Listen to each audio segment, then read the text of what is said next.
Muy bien, buenas tardes, bienvenidos. Después de este breve receso con fines gastronómicos, vamos a continuar con las actividades de este cuarto coloquio de Historia, Cultura y Medio Ambiente con la mesa 3. Esta mesa lleva como título Resultados de investigaciones sobre género e historia de mujeres, y tenemos la compañía de nuestra moderadora para esta mesa, la licenciada Rebeca Mazán. Bueno, buenas tardes. Vamos a comenzar con la ponencia de Dora María Navarro Coronado. Ella es estudiante de octavo semestre de la licenciatura de Historia en la Universidad de Sonora, y ella presenta su ponencia titulada Evas versus Marías, moral femenina en la prensa católica, el caso de la revista Juventud, 1949. Bueno, gracias.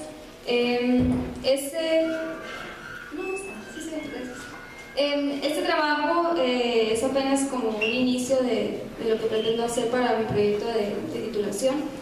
Es una revista que me encontré ahí de Chiripa en el archivo. Es Juventud del 49 y 50, es un compendio así, es grandecito. Y para esta ocasión, bueno, para mi proyecto pretendo hacer un análisis de cómo es concebida la moral femenina y los alcances que llega a tener esta. Apenas en este trabajo presento una descripción y no he llegado aún a ese análisis profundo, ¿no?, de la revista. Pido una disculpa también por el PowerPoint porque se me perdió. Hice apenas una recopilación así de imágenes. Todas las imágenes corresponden al año 49 y 50. Bueno, comienzo. El catolicismo se ha establecido como un eje fundamental en la vida social de muchos pueblos. Específicamente a mediados del siglo XX, en el noroeste mexicano, luchaba con todos los medios posibles por dirigir la cotidianidad de las comunidades. La moral institucionalizada es una de las muchas creaciones y manifestaciones de la Iglesia Católica que, expresada a través del discurso, pretende guiar y preservar la fe que peligra ante la interacción con los grupos externos a ella. Dicho discurso moralizador es visible en las publicaciones católicas. Para el año de 1949, el Estado de Sonora, a través de la Asociación de Periodistas Católicos Sonorenses, contaba con 8 periódicos y revistas. Juventud de Nogales, que es la que nos corresponde, es una de ellas. Juventud era dirigida por un sacerdote y varones distinguidos de la sociedad nogalense, con el propósito de la preservación de la fe cristiana y la orientación moral de los jóvenes de la patria, inmersos para el año del 49 en el contexto de modernidad, donde las almas se han escapado hacia las obscenidades del cine, la música, los libros, la moda y el comunismo de la época. Este carácter moralizador de Juventud es muy fuerte cuando se refiere a la mujer, digamos más fuerte, pues se encuentra articulado esto a su prestigio, el de su familia y la educación íntegra de las futuras generaciones. Para la joven casadera, la casada, el ama de casa y la madre, Juventud señalaba la vía correcta que éstas debían seguir.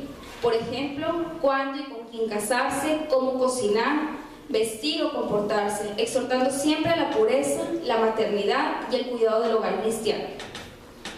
Con este trabajo pretendo primeramente hacer una pequeña descripción de la mujer regional dentro de la configuración de la moral social, y posteriormente hacer una pequeña descripción, como les mencioné antes, de la revista católica. Adentrarnos en el deber ser femenino dictado por una institución patriarcal nos permitirá reconocer así las relaciones de género manifiestas a mediados del siglo XX. Si quieres pasar a la siguiente. No tienen así un orden preciso, simplemente son imágenes de la revista. Región, Evas y Marías en la configuración de la moral católica femenina. La primera mención sobre la mujer en la Biblia resulta ser su condena eterna. Eva, como un ser que nace de otro superior, de falto intelecto y debilidad pecaminosa, viene a representar la esencia de la mujer. El castigo divino es la procreación, la sangre y el sacrificio eterno hacia sus hijos, que la reduce a los límites de madre-esposa. Por otro lado, tenemos la reconquista del perdón, que se representa con una sumisión ante Dios por parte de María, quien debe redimirse ante las funciones del cuerpo femenino al ser declarada por destino divino madre. María es el modelo de la mujer que aquellas católicas deben imitar para reconquistar la vida eterna que la pecadora de Eva perdió antes. Durante muchos años, la Iglesia Católica tenía una concepción de la mujer profundamente ligada a la teología medieval, que la veía como una fuente de todos los males, como instrumento del diablo y que justificaba su posición subordinada al hombre por su fragilidad, su inferioridad y su necesidad de ser guiada y controlada. Si ponemos atención, por ejemplo, al arte de la Edad Media, representa a la mujer como una pecadora de cabellos rojos y largos, ángeles condenados, sirenas legendarias, súcubo seductor. Algunas de esas excepciones aún están presentes en el discurso religioso.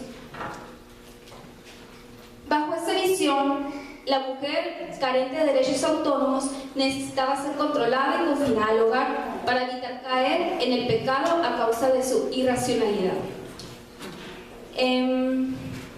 Respecto a la región que nos corresponde, Sonora, para nuestro estudio de la configuración de la moral católica encontramos pocas referencias.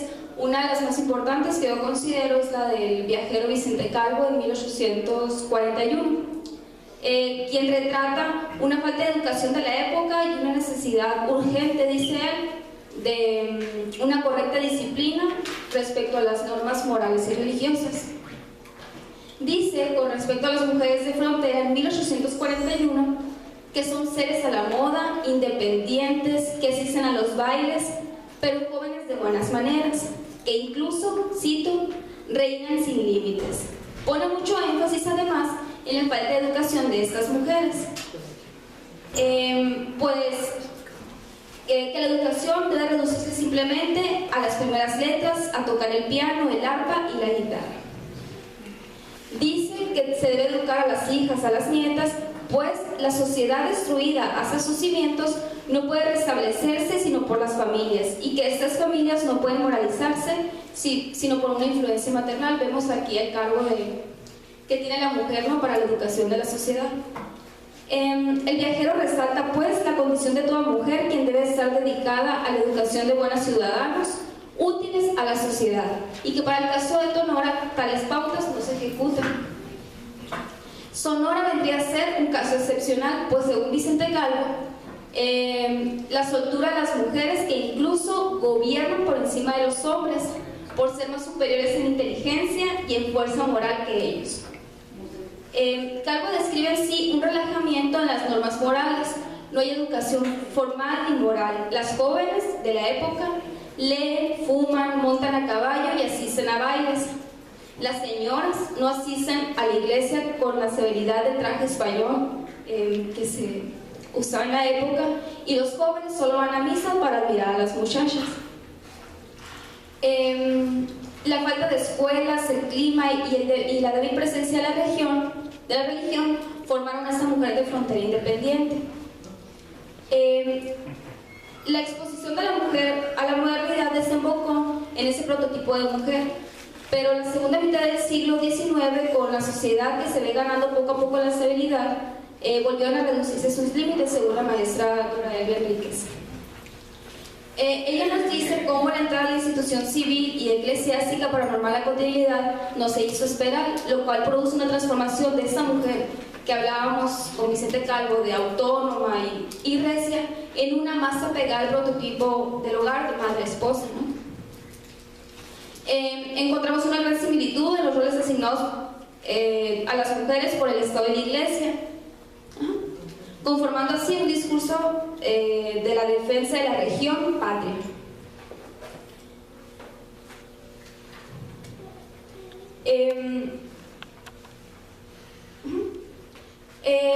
Pero ¿contra qué están luchando dentro de la revista? El discurso tiene como sus fines moralizadores.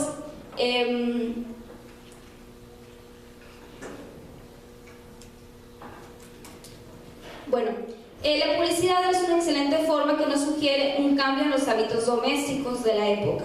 Los productos americanos absorben las pequeñas fábricas, la modernidad avanza.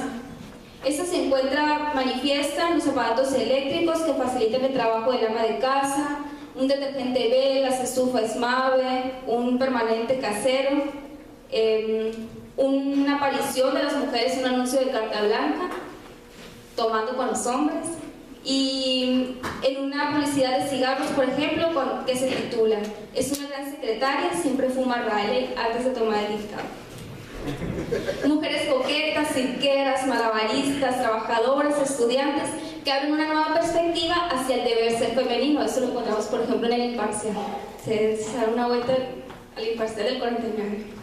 Las radionovelas románticas y el cine también representan uno de los mayores peligros ante la tradicional moral cristiana. Con esas mujeres que muestran los hombros y se dejan ver las piernas, con aquellos vestidos fornidos que hacen lucir aún más sus atributos sexuales.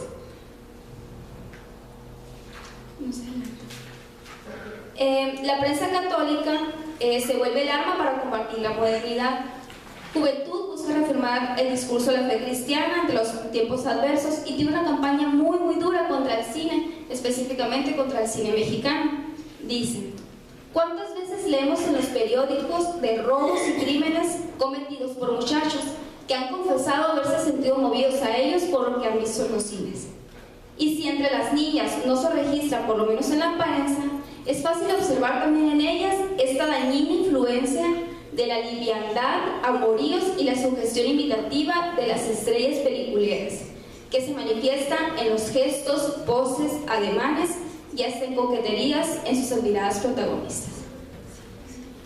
La moral que dicta la Iglesia no está basada solamente en los mandamientos. Dentro de la revista no encontramos citada la Biblia, por ejemplo, pero hay una distinción muy clara entre el deber ser, el bien y el mal, ¿no?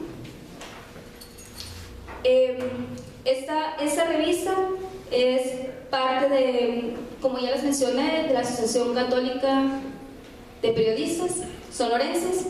Nace en el 38 y tenía un costo de 20 centavos.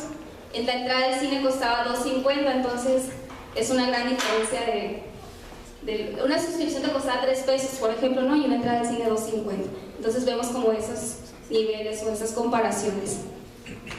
Tenía un tiraje ya de 2.000 ejemplares. La mujer es uno de los principales pilares en la difusión de la fe cristiana. A diferencia de la revista Hacia el Ideal, que es dirigido por mujeres, Juventud era dirigida por padres y hombres distinguidos. Aunque las mujeres también tenían su espacio para publicar, ellas eran consideradas como un actuar, no como colaboradoras, ¿no? Ellas escriben poesía dirigida hacia Dios y hacia la amistad y consejos prácticos de cocina, de cómo ser una buena esposa, cómo ser una buena madre y hasta cómo dormir o bañar a sus hijos. La mujer también es discurso, es fuente creativa dentro de la revista. Gracias.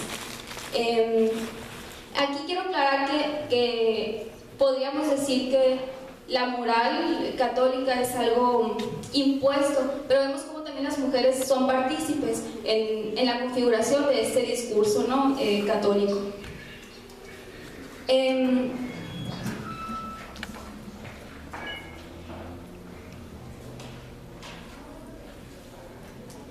Bueno, para entrar directamente a la revista, porque ya me quedan 5 minutos, dice que antes del matrimonio la responsabilidad de educar bien a las señoritas recae solamente sobre la madre. A las niñas se les prohíbe asistir a los eventos sin el permiso de sus padres y a las clasificaciones del cine no aptas para ellas. Sus paradigmas son la virginidad y la pureza que constituyen su cuerpecito femenino. Deben participar en los círculos juveniles guadalupanos, haciendo rifas, venta de pasteles y vistiendo al niño Dios. Deben además poseer el aroma de una flor que a Dios y al hombre es grato, y deben presentarse ante la sociedad. La moda es su peor enemiga, pues las muchachitas criadas a la moda solo traerían tarzanes, que es la primera imagen que vimos, ten cuidado con los tarzanes, ¿sí? Las mujeres que se muestran semidesnudas, los hombres solamente las buscan, pero no se casan con ellas. Para casarse buscan respeto, prefieren una con encanto de pasar inadvertida, discreta para vestirse y hablar, pues el recato es sinónimo de elegancia. La mujer ideal será la más parecida a la Virgen, la que pertenezca a la asociación cristiana, que sabe lavar ropa y su mejor amiga es la escoba, que sea reina de la cocina, pura, amable y casta.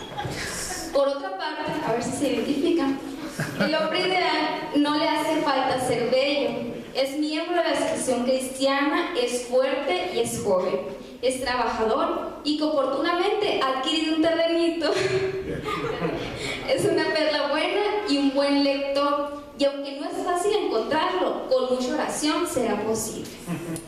Estas indicaciones y recomendaciones para el matrimonio podemos encontrarlas en artículos titulados como a Mari para indicarle algunos tipos de jóvenes que nos sirven o a Mauricio para indicarle el tipo de mujer ideal.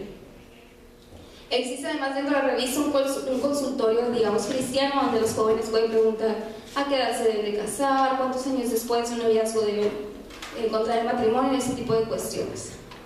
Dentro del matrimonio, para aquellos jóvenes que no deciden dedicarse a ser monjas o sacerdotes, se les recomienda una buena elección de igual edades, corazones y bolsas iguales, pues si no fuese así, cito, los hijos sufrirían grandes consecuencias fisiológicas, casi de seguro saldrían tarados. Cierro cita. Un hombre que ya no vaya a la taberna, que no lea novelas pornográficas, pues su condenación estará en juego. Hace también una referencia a la homosexualidad, pues dice, él deberá ser hombre, no mujer, cristiano, no pagano, católico, no de otra religión, y ella deberá ser mujer, no marimacho.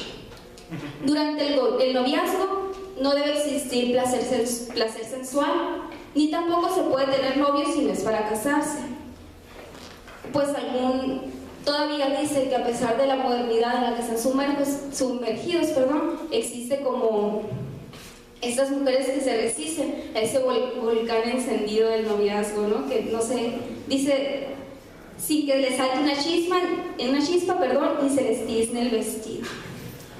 Hay que saber orar frente a la imagen de la Sagrada Familia, más que la lectura. Se debe orar en soledad, pues así se preparará para el gozo y el dolor del rosario del matrimonio. Todo esto no se aprende en los bailes, ni en las cantinas, ni en el pase de noche. Encontramos también muchos chistes sobre sirvientas libertinas, mujeres casadas que son muy materiales, que le roban el dinero al marido, un marido que se quiere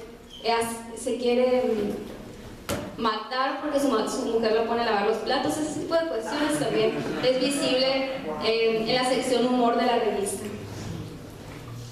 Como ama de casa, los hogares cristianos son los que dan el verdadero ejemplo de la sociedad. Son mujeres acomodadas económicamente, que tienen sus sirvientas, pero ellas son las encargadas de mover a las sirvientas, ¿no? De darles sus indicaciones. Dentro de la maternidad, yo creo que es lo que más se dirige la revista, define la propia mujer cuando llega ese momento temido y deseado. Se le advierte que cualquier preparación que ella haya tenido antes nunca va a ser suficiente para ese sufrimiento. Sus hijos serán causa de su honra y deshonra como mujer. El corazón y el alma del niño se debe moldear con el de la madre y el de la madre con Dios. Maternidad como un deber de cuidado de familia, un deber que se naturaliza como obligación simbólica representada en el sacrificio y la dedicación.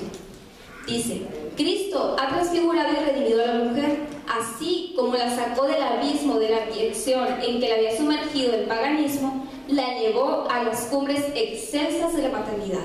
De esclava, la hizo reina porque la hizo madre natural de sus hijos y madre espiritual de las almas. En su diadema puso esas tres piedras, el amor, el dolor y la pureza, que son como los pilares de cualquier mujer cristiana, ¿no? Como conclusiones ya, Juventud, la revista, da valor a la dignidad de la mujer, moldea las conciencias según la concepción habitual. La moral es el razonamiento de saber distinguir entre el bien y el mal, que para este caso se encuentra su base en las leyes cristianas. Todo lo que esté fuera de Dios y la patria es malo. El cuerpo femenino se encuentra cargado de ideología patriarcal, una visión situada en los estereotipos. Las acciones de las colectividades se ven configuradas en las representaciones, difundiendo los valores sociales, lo que es moralmente aceptable y lo que no es. Ante la peligrosa modernidad, la revista por un lado fabrica propaganda adversa y por otro se contradice incluso, presentando imágenes de mujeres a la moda, con atención de cámaras, promocionando trajes de baño, ropa de sol y regaños sutiles a los esposos, padres y hermanos que han permitido ese libertinaje de las mujeres. Son cosas que también quedan sujetas dentro de la revista, ¿no? Como al mismo tiempo que menciona todo eso de la moral femenina, presenta al mismo tiempo publicidad de tiendas gringas donde aparecen mujeres muy coquetas, ¿no? Por mi parte, la visibilización de la mujer en el devenir histórico es una de las muchas materias pendientes en las ciencias sociales que con trabajos como este pretendemos llenar, visibilizar, identificarnos y a partir de ello conquistar la equidad de los géneros.